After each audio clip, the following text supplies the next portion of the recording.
दरियाओं में पानी की सतह बुलंद होने लगी। रावी में 1,85,000 क्यूसेक पानी छोड़ा गया। दरिया से मुंसलिक अजला में इंतजामी अलर्ट। 59 देहात मुतासर होने का खदशा। 9 फ्लड रिलीफ कैंप्स कायम कर दिए गए। 65,000 क्यूसेक पानी आज पाकिस्तान पहुंचेगा।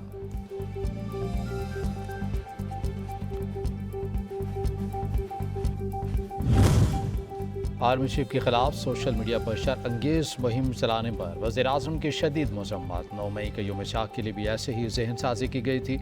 आर्मी चीफ और फौज के खिलाफ घटिया, मज़मूम और शरअंगेज मीडिया मुहिम शैतानी जहन की मनसूबाबंदी का नतीजा करार। वज़ीर-ए-आज़म ने दो टोक पैगाम में कहा कि 9 मई के मनसूबा साज, सहूलतकार और हैंडलर्स को नहीं बख्शा जाएगा। ग्रीन पाकिस्तान प्रोग्राम मुल्क में ज़रिए इनकलाब का मौजा। मनसूबे से बड़े पैमाने पर बंजर ज़मीन को काबिल काश्त बनाकर खुराक की ज़रूरियात को पूरा करने में मदद मिलेगी।